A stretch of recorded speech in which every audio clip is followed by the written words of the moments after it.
Just pushed it. I was gonna check. I was like, nah, he knew.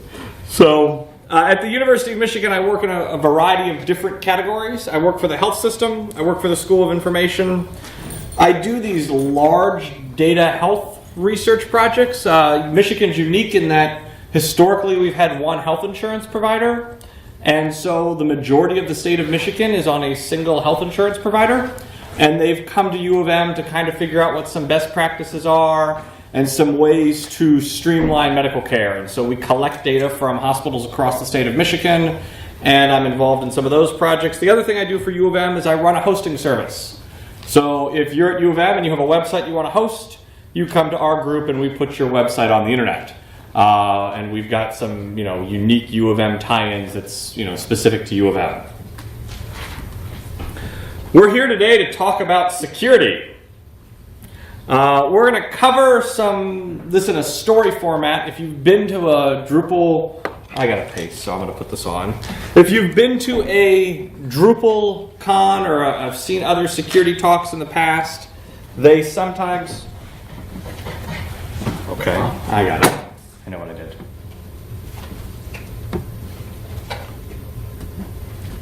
They sometimes are very... Can you hear me? Okay. They sometimes get very technical with a lot of terms. And so I've taken that content and I've wrapped it around some stories so that we can discuss it in a little bit more of a story format. What we're talking about is focusing mostly on Drupal, but it actually applies to all of the internet.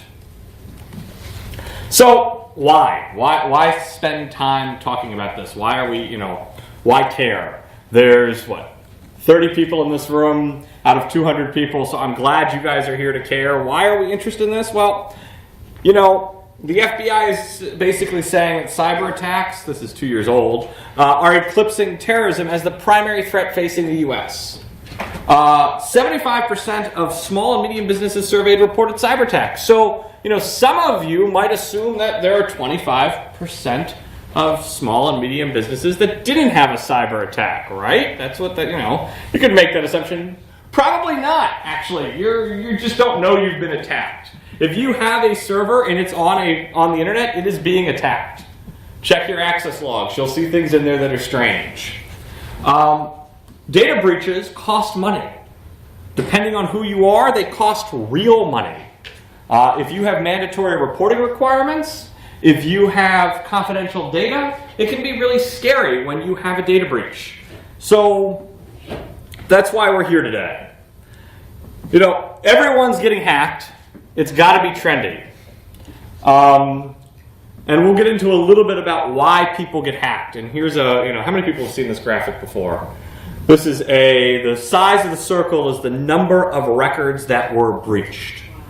So, you can see eBay in there has 145 million breached user account information. There's a nice website out there, Have I Been Pawned, that you can put in your email address or your username, and it'll tell you if you're in any of these public data breaches. We hear about some of them. Some of them make more news than others. Ashley Madison, anybody? People, when their data gets breached, people get upset. It's your information. And so, hackers are going to hack. We know this. You're not going to stop the hacker from hacking. So what this presentation really talks about today is what can you do to protect yourself against the hacker hacking you. And that's kind of what we're going to get into. Our agenda. Oh, there's music here. I'm going to turn the music off. Our agenda is going to be going over some common tales of, these are, tales of sites that were compromised.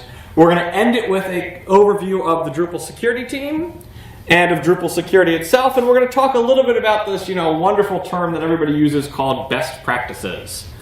And then we'll have some time for questions. So on to the tales. I should note that these were actual sites that got compromised. Every single one of these is a true story.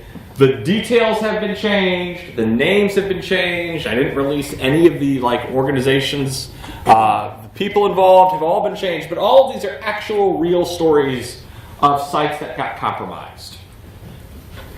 We're going to start with the red ribbon hacker, and I've gone through and I've been, a little cutesy and given these nice names.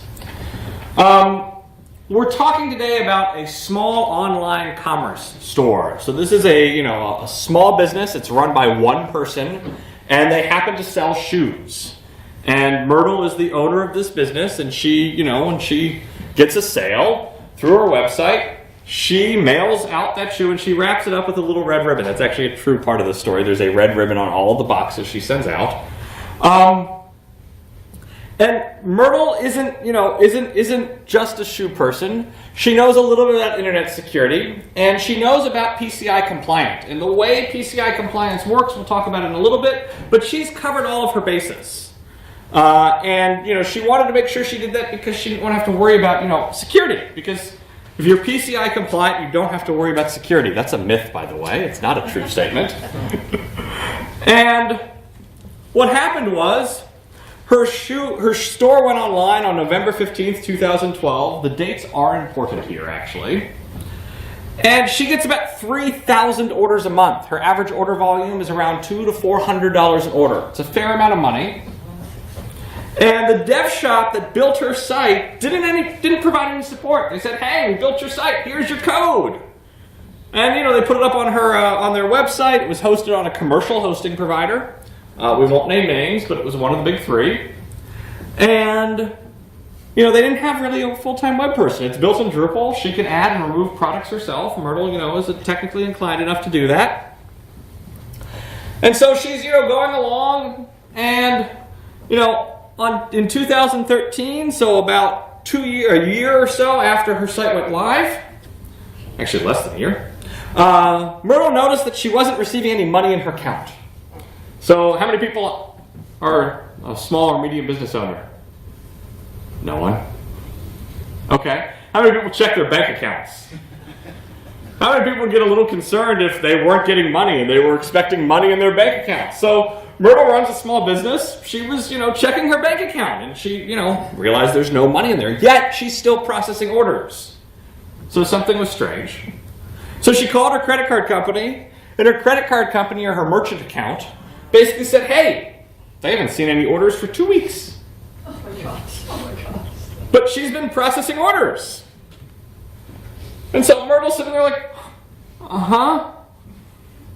So she went online to her own store and placed an order like a customer, and everything worked the way it should. So Myrtle got really confused and didn't know where any of the money was. And so, how many people have debugged anything?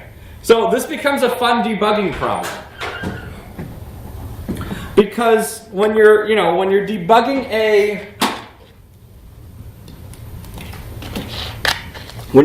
a problem like this, you get really concerned because you're actually dealing with money. So the next day, Myrtle got the help of a web security expert. She went out and she hired a company to help figure out what was going on with her site. And he found that the shoe's payment gateway URL was not pointing to the correct payment gateway. And so we got to talk a little bit about how PCI compliance works. Transitions here are not great. And so the way PCI compliance for small business normally works is you're on your site, you get your shopping cart ready, you press a checkout button, and you're redirected to another URL, and maybe it looks like your site, but if you actually look at the URL, it is a different URL. It's, authorize.net or Square or, there's a number of them. You enter your credit card information on that third-party site. You check out, the third-party site makes sure that the credit card number is valid, that the expiration date, the address, everything is correct. And then when you're done, the third-party site takes you back to to the store you were on. And this is mostly, seamless to the end user. What happened in the case of Myrtle is someone changed the URL it redirected to. So what was happening is they'd go to Myrtle's site, they'd put their order together, they'd press that checkout button, and they'd be redirected to someone else's payment gateway. Someone else was getting the money from Myrtle's orders. So what happened next? The URL for the payment gateway had been changed with an Uber Cart's configuration. It's literally a field in there. And so Jordan lit a cigarette, he narrowed his eyes, and he began reviewing the server logs. And there was a post request to change this URL by someone at the company's IP address. And it was Myrtle's computer. So according to the person who Myrtle hired, he's going back to her and saying, hey, you're the one who changed your payment gateway. Why are you calling me? So that wasn't really right. What happened was someone had used a security vulnerability within UberCart and they added JavaScript into a field. Normally that JavaScript wouldn't execute, but because the site never got patched for a security vulnerability, the JavaScript executed. And so how this worked was someone put some JavaScript into a field, Myrtle looked at the field, and the JavaScript ran when she was logged in. And so it ran with her permissions. Well, she was running as UID1 or admin, and so she can do anything. So that JavaScript ran as her privileged account, and it changed that payment gateway. So Jordan wrote down some lessons here. When the security team releases an update, you should always update. And if you're dealing with sensitive data, make sure you have the staff to do so, or outsource it. And I don't mean outsource the payment gateway. I mean outsource everything.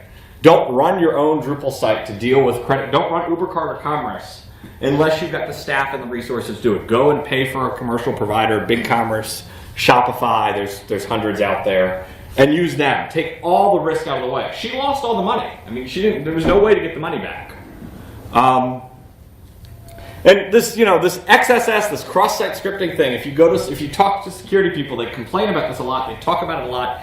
It can do a lot of damage. It's kind of hard to think about how JavaScript can do damage because most people think of JavaScript, hides and displays things in the, on the document, and we use Ajax. But if I can run HTML on your site and get you to view that page, I can do pretty much whatever I want to your site.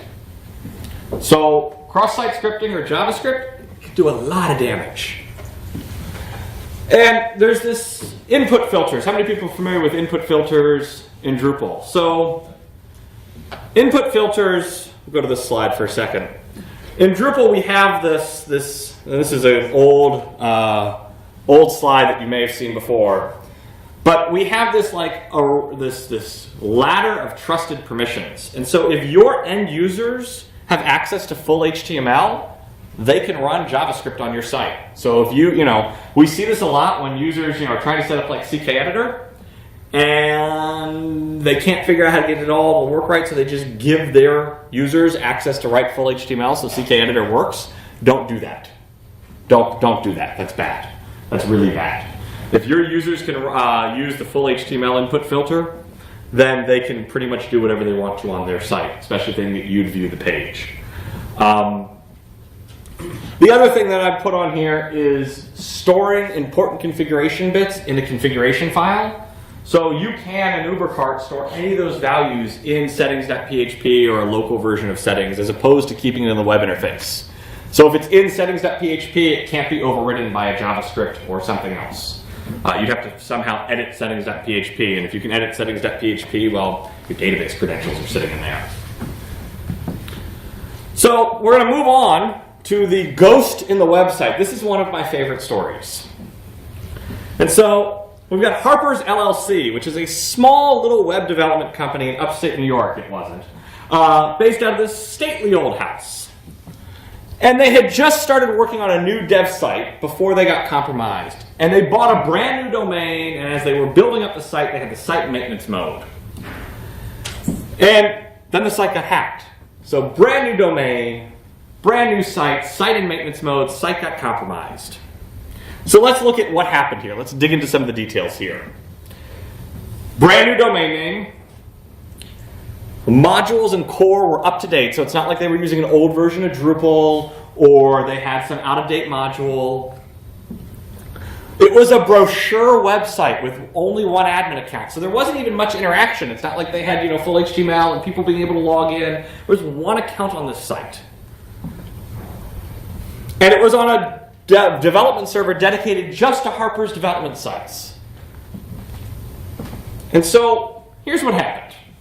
On the third day of development, Jeremy, who was the content manager, was setting up content types. We've all been doing this before where we're clicking around adding fields.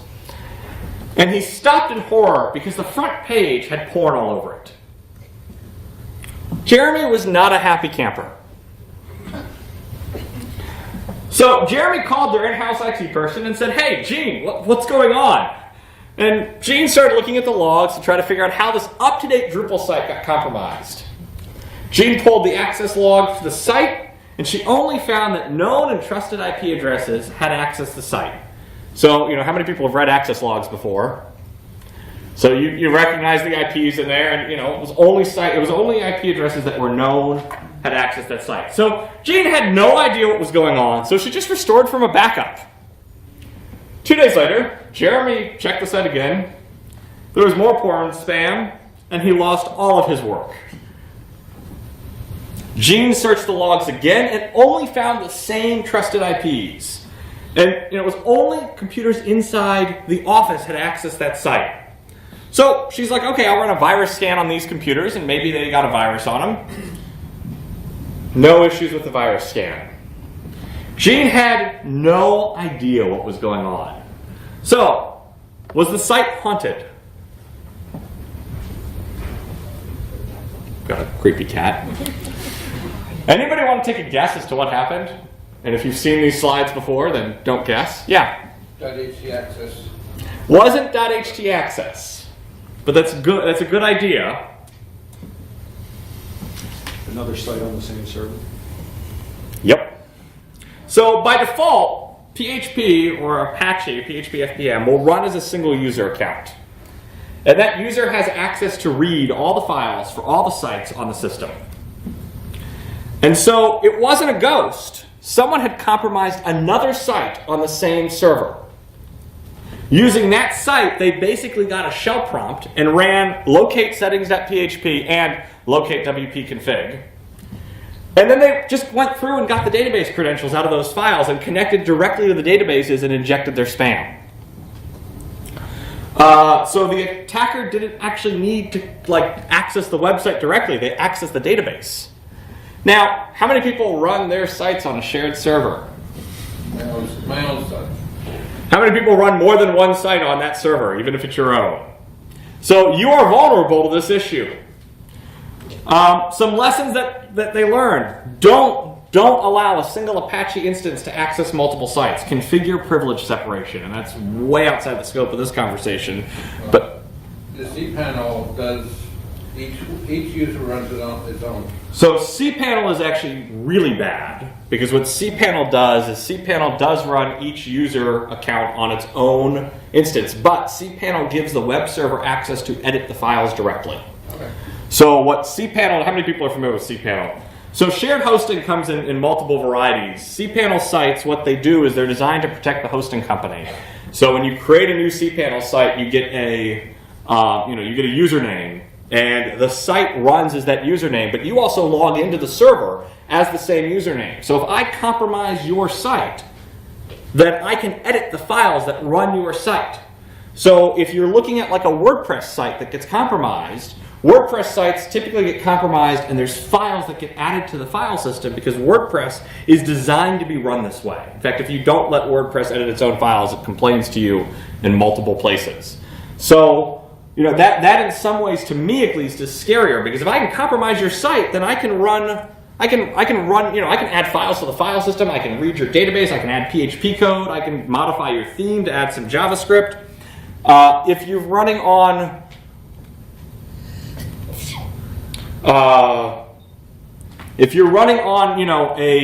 let's say, I'm not going to use the term a Drupal host, but if you're running on a professional hosting platform, there's going to be multiple user accounts for every site. So at Michigan, when we provision a site, we actually provision 3 user accounts for every site. I take that back. We provision 2 user accounts for every site in a group. So users who need access to the site for uploading modules are members of that group. The site runs as one of those user accounts, and then there's a user account that's used for administrative server-side tasks that has access to things. And so that's one of the ways we get around this problem. The 3 large, Drupal hosting providers also have their own ways around this. The other thing that I want to bring up on here is you really, really, really should never bring a site back online after it's been compromised unless you understand how it was hacked. This is something that I see a lot, especially at different universities. We won't name my employer here. And people spend 10 minutes trying to figure out what happened. They can't figure it out. They assume it was a one-time glitch, and they bring the site back online. But the truth is that if the hacker got in there once, you just restoring the damage they did is not going to fix the way in which they got into the site. When you get compromised, should you keep the server up or the site up and disconnect it from the network, or you should shut it down? So I typically, if I've got a server that's been compromised, I will make a backup of the entire server, hopefully in some virtualization layer, and I then shut the original server down, and I do forensics on the backup. And I'm on the conservative side. If a site's been compromised, depending on the site, I pretty much make the assumption that it needs to be rebuilt. I don't like restoring from backup. If I can replay from the server logs exactly what they did, then I might be okay bringing it back online. But for the most part, the amount of time to doing that versus just restoring from backup, I'd rather just versus rebuilding the site, I'd rather just rebuild the site. So the tale of the poisoned update. This one's a short one. We have a website for the nonprofit Friends of the Library. The nonprofit raised money to buy books for its local libraries. One day, the site got compromised and a PHP shell script was uploaded. All the modules were up to date. There were no known vulnerabilities in any of the modules that would have allowed for a PHP shell to be uploaded. What was found? Jack, the head of the web team, was able to see that this PHP script was used to download a copy of the Drupal users table. Now, this was a Drupal 6 site, and the Drupal users table had usernames, email addresses, and weakly hashed passwords. So while the passwords weren't in clear text, they could be reversed pretty easily. Drupal 7 and 8 don't have that problem. Drupal 5 and 6 and 4.7 do. The script may have been used to download more parts of the database, but the attacker only left the users table sitting there, so we don't know exactly what was done. The PHP script that was left allowed the attacker to have access to the file system, including the private file system. The PHP script, this is actually a cPanel issue. The PHP script ran as the user account that Drupal runs as. So anything Drupal can do, this PHP script can do. Access private file systems, query the database. Excuse me. Look at Etsy passwd on the system itself. It also allows the attacker to easily run SQL queries. If you've never played with a PHP shell script, you can download these. There's a variety of them online and upload them and run them. Be a little careful, some of them are backdoored. But they're pretty useful tools, especially for an attacker. So the poisoned library, what happened here? A library from a module was removed from the module. However, what happened was Jack only downloaded the new module and did not remove the old module before updating. What do I mean by that? So, how many people use SFTP?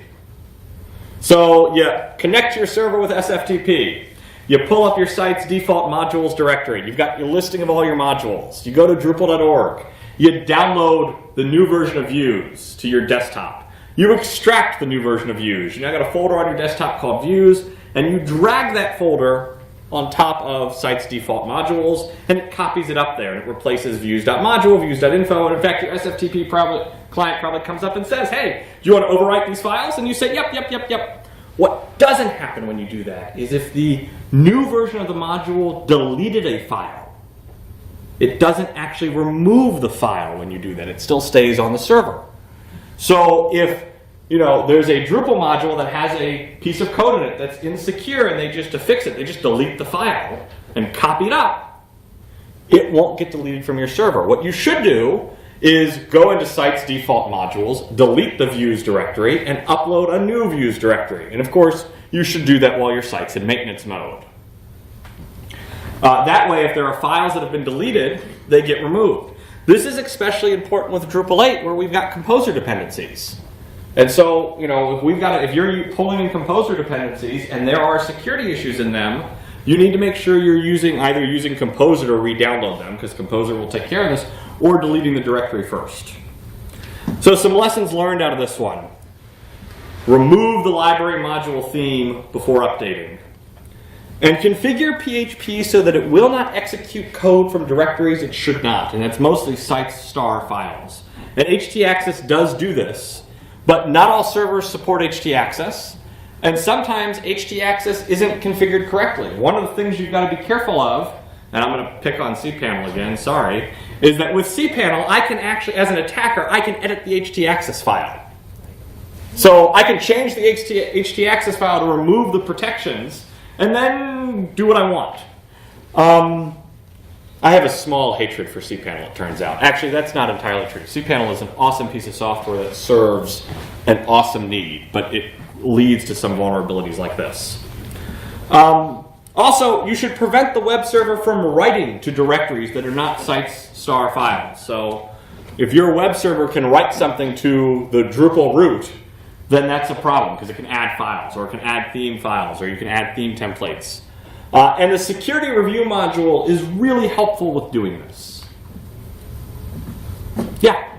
When you update modules to Drush update, will that delete files that are... Yeah. Okay. That's the only way I update my Drupal 7 sites. Drush does it, yes, Drush does it correctly. At least current versions of Drush. So, in 2014, and I realize it's 2017, but we're still going to talk about this and probably will for the next 10 years. There was a SQL injection issue in Drupal core. How many people are familiar with this issue? How many people got compromised because of this issue?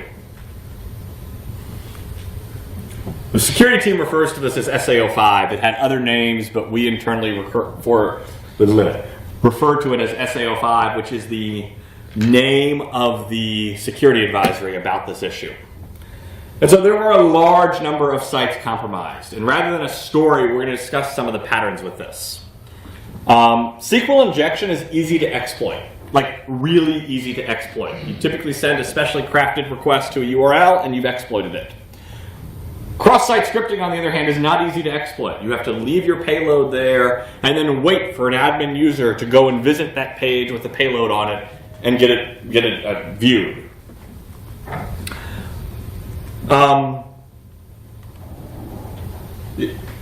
So the other thing is SQL injection can also be mass attacked as a result of this. You can configure servers to scan the internet and just find vulnerable sites, and that was what was happening. So what's so bad about SQL injection? Well, SQL injection lets the user have the same access to your database that Drupal has. Anything Drupal can do, your attacker can now do. Including modifying user roles, changing passwords and email addresses, allowing an attacker to update URLs and payment pages, editing content. Anything you can do through the web interface, your attacker can now do to your site. So some of the common attack patterns on this were changing the password, or even more sinister, changing the email address on UID1. So this vulnerability, if you hadn't patched your site in about 8 hours, you were likely compromised by this. Changing the email address on UID1, when you logged into your site and you looked, it might not look like you were compromised, but a year later, all the attacker has to do is request a password reset email on UID1 and it'd go to them. We added files to the file system by injecting code into the menu router table and having it call back to file put contents, adding a user and giving it admin access, installing a PHP backdoor or a PHP shell by enabling the PHP module and creating a node with PHP in it. Just paste the contents of the shell code right into that node. My favorite one is some of the attackers actually patched the vulnerability. So this was great. I get a call saying, "Hey, Michael, thanks for patching my site." I didn't patch your site. Well, my site's patched, so I'm good. Thanks, though. No. Hold on. What? So, and there were many more patterns here. Drupal's database API, if it's used correctly, prevents SQL injection. SQL injection is one of the most common vulnerabilities on the web. Drupal has very few incidents of it in contrib because of the database API. In the case of SA05, the database API is where the vulnerability was. This was the patch. It was a one-line patch. So let's talk about some perspective, though. This was a major vulnerability. I mean, it was huge. But let's keep in mind the last one was 7 years before this. The code, this came out in Drupal 7.32, the code has been in Drupal since Drupal 7 beta. So Drupal 7.1, 7.2, 7.3, 7.4, you get the idea. So nothing is 100% sure. Nothing is 100% secure. If some vendor comes to you and says, I can sell you a perfectly secure solution, they are lying to you. However, we mitigate risk. And when you put a site on the internet, it's a risk by using best practices. If you want to be 100% secure, unplug your server, both power and network. So we talk about best practices, and best practice let us mitigate our risks. So, out of curiosity, do you brush your teeth daily? How many people brush their teeth daily? There's some hands not up in this room. I'm a little nervous. Because brushing your teeth daily is a best practice. And for security, it's not like a checklist and be done. It's not like you have a sprint that's your security sprint. You do all your security tasks and then we're done. You've got to keep working at it. Which is why I hope everyone brushes their teeth. Because if they don't, they have a problem. That'll get your attention.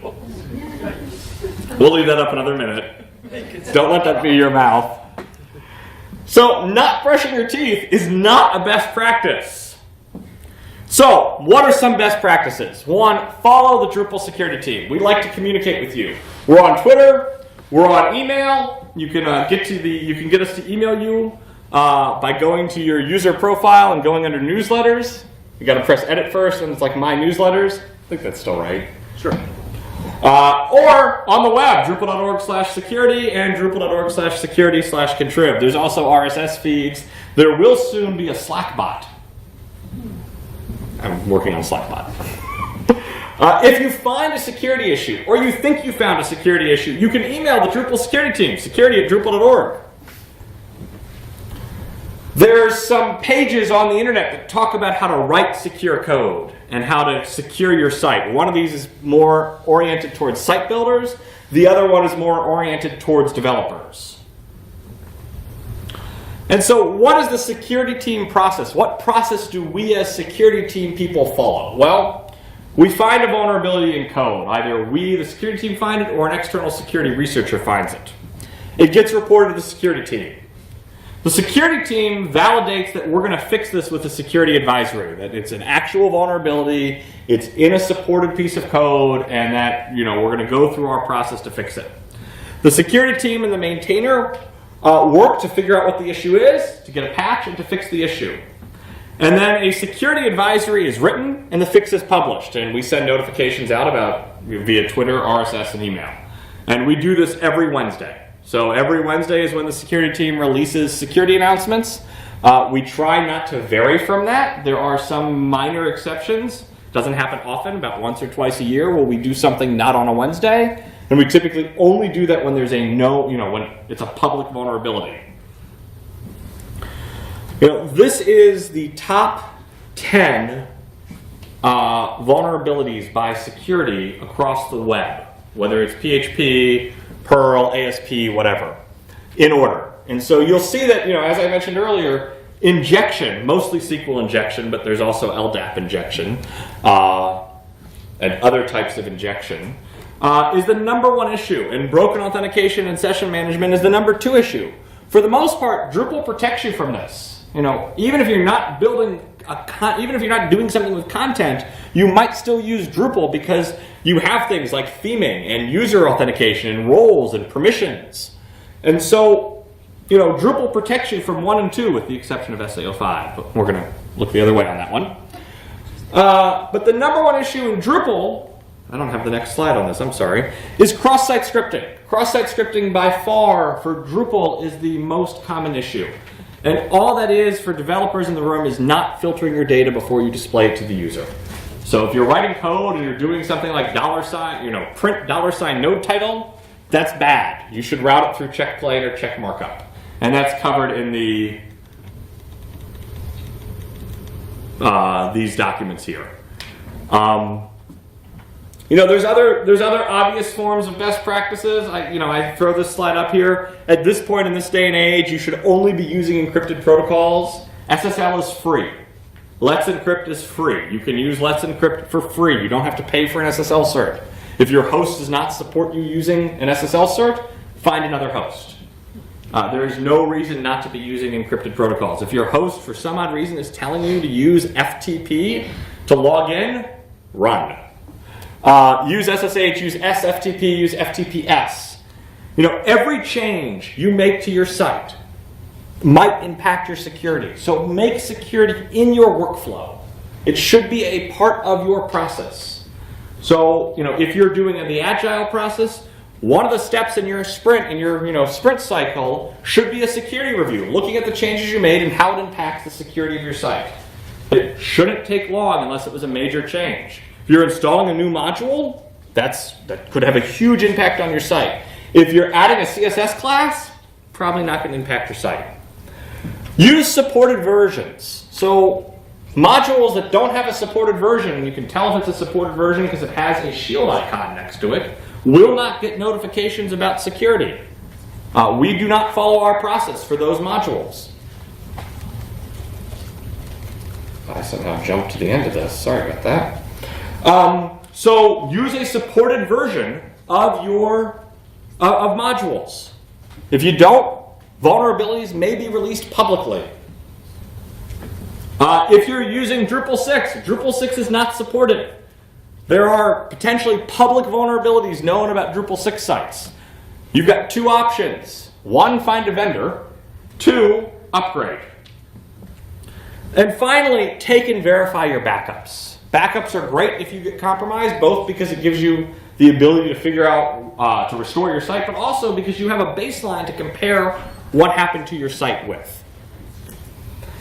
Keep your site updated. This is the easiest thing you can do to reduce your risk. When there is a security release that comes out, update. If you're running your own server, update your own server. Update Apache, update PHP, update MySQL. Keep things updated. And finally, know your risk level. Sites get compromised for a variety of reasons. Sometimes sites get compromised because of the data that's in them. Sometimes people compromise something because it's fun. Like, I can do that. Well, that's not quite the effect I was hoping it was going to have. But this is funny. I've turned the lights out. Ha ha ha. If I were a hacker and sitting in the back of the room and doing this, it would cause confusion and mischief and people would be upset. So hackers hack things for a variety of reasons. Sometimes there's monetary gain. If there's a hacker sitting in the back of the room, hey, I just turned the lights out. It's dark in here and I now need 10 grand to turn them back on. Do I know how to turn the lights back on? You gotta pay up.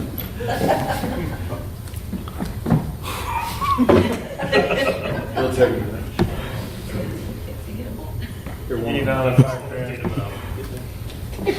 There we go.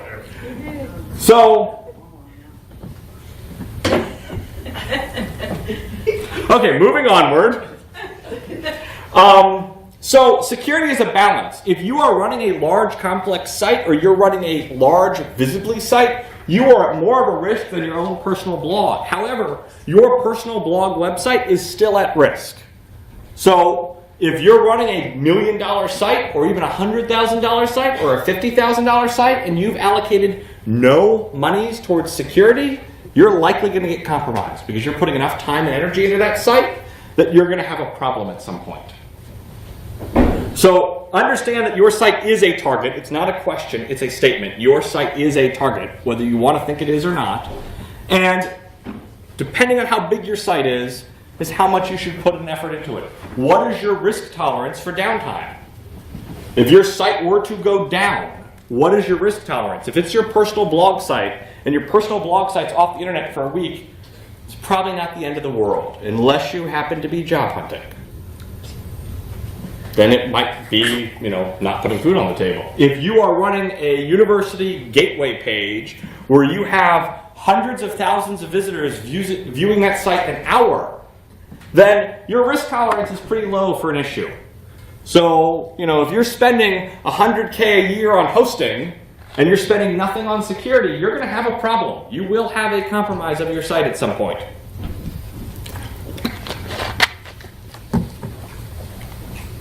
You might have some regulations that impact your site.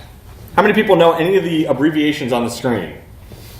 So, these are different regulations that affect data you might keep.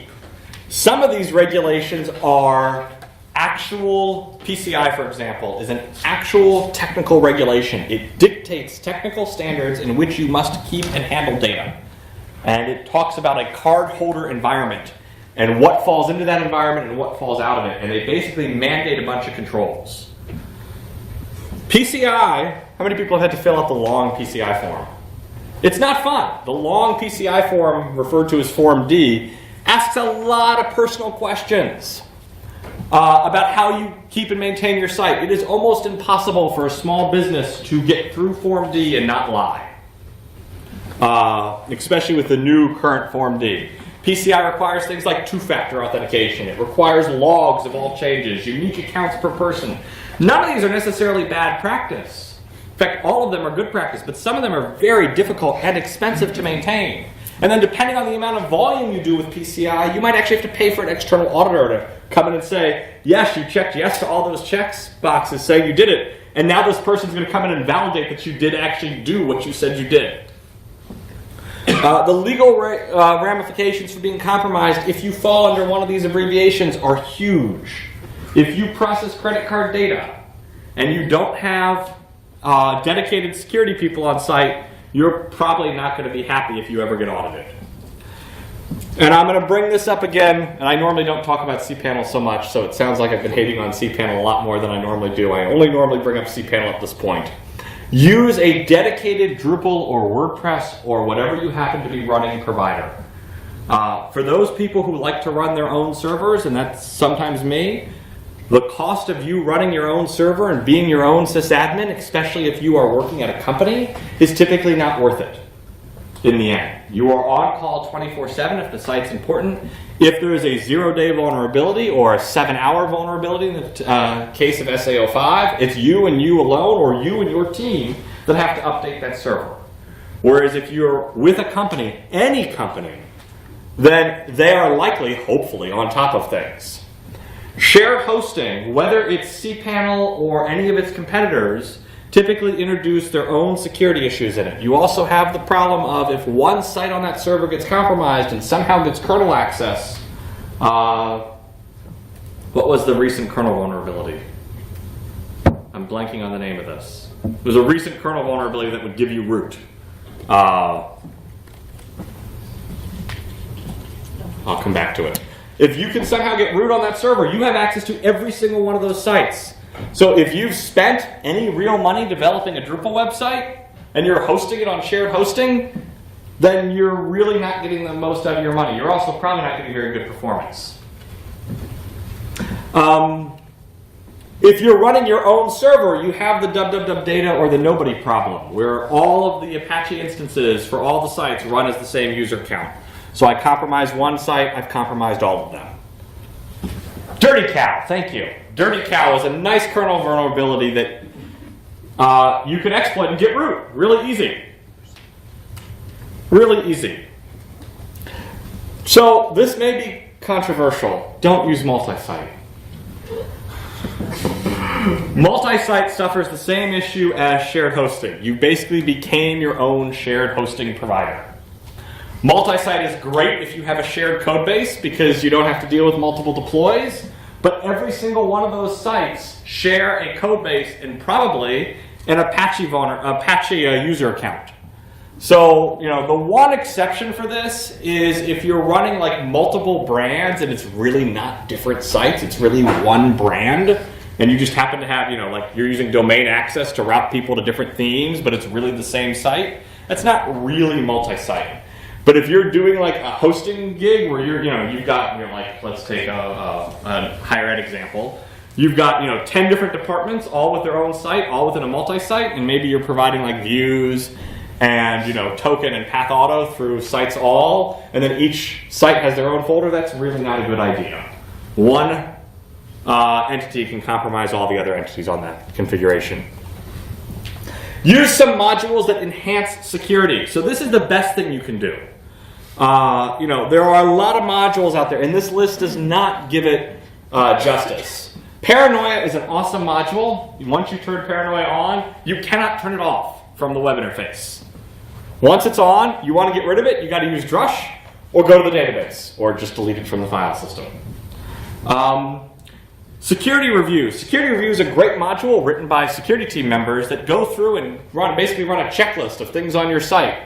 And it comes back and you can automate it to run it daily, weekly, monthly, and it lets you know what's going on. Permissions lock lets you basically thin down what administer permissions can do. How many people have two-factor authentication on any service? Facebook, Google, anything. You can run two-factor on your site, on your Drupal site. You can do this right now. If we had more time, I would pause for everybody to go and install the TFA module on their Drupal site. It's really easy to do. It works really well. And it provides a huge amount of security in the event of password compromises, or if SA05, if someone emailed themselves a password reset a year after the vulnerability came out, they would not be able to log in if two-factor authentication was installed. It is an easy thing. Yes, users complain about it because it takes an extra minute or an extra 10 seconds to log in. It's worth it tenfold. So the easiest thing you can do right now on your site is just install two-factor authentication. Hacked. Hacked is a nice little module that basically sees if code has been changed. So it basically looks at the file checksums provided by Drupal.org, and it looks at your local things and it sees if there's been modifications.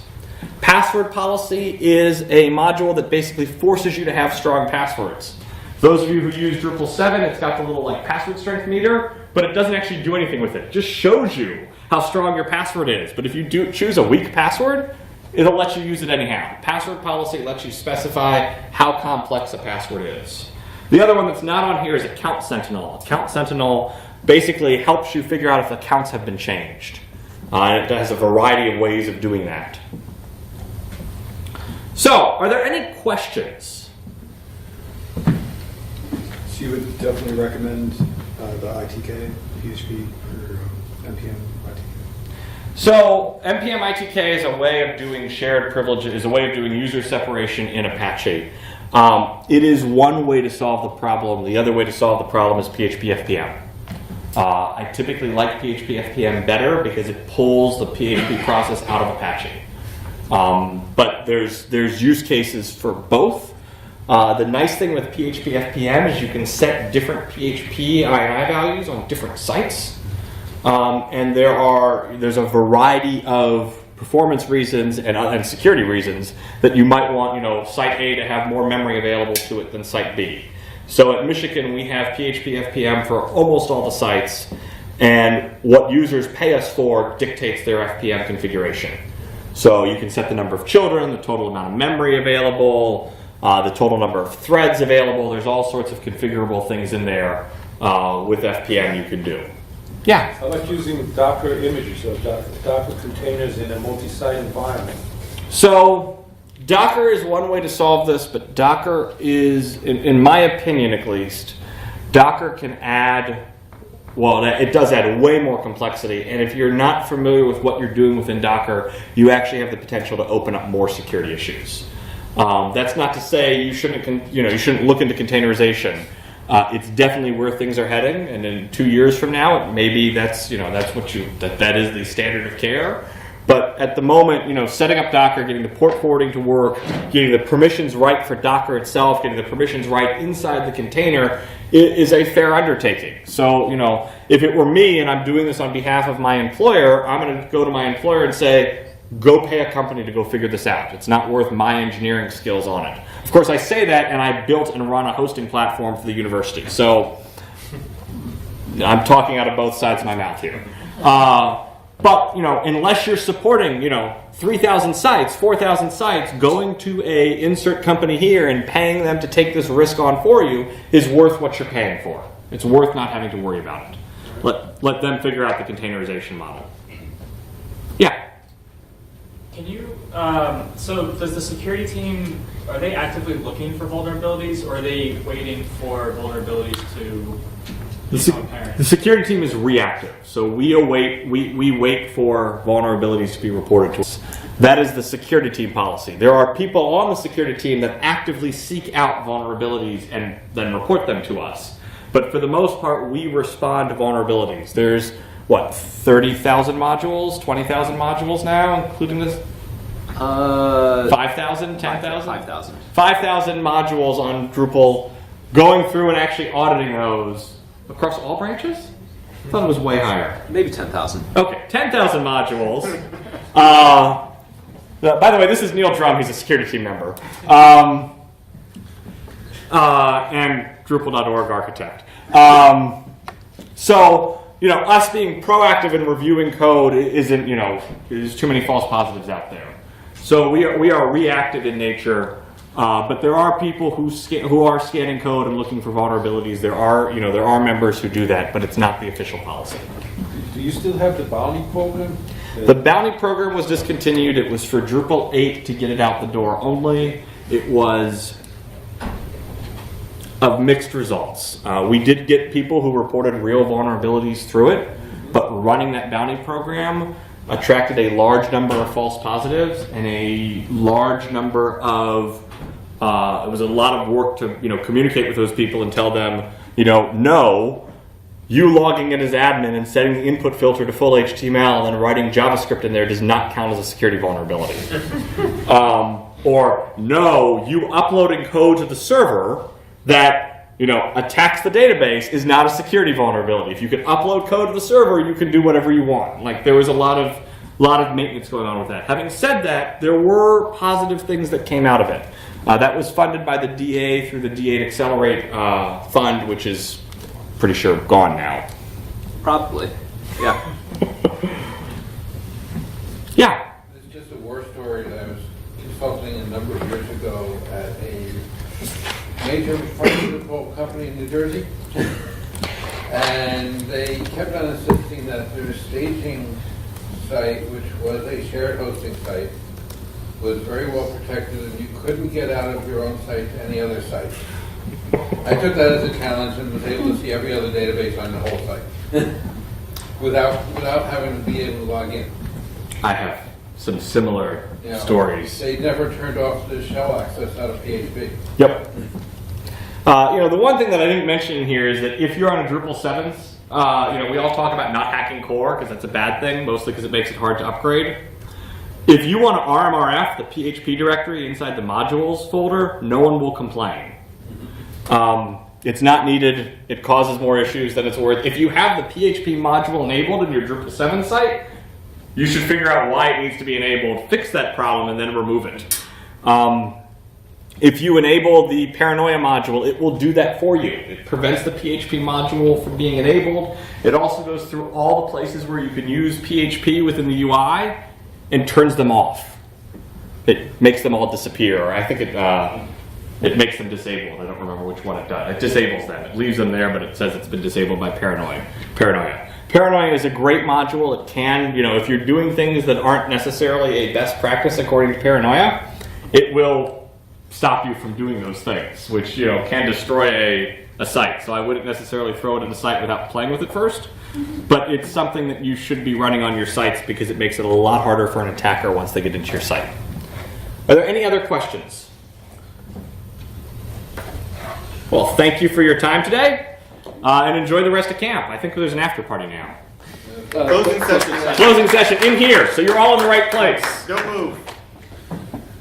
You're not allowed.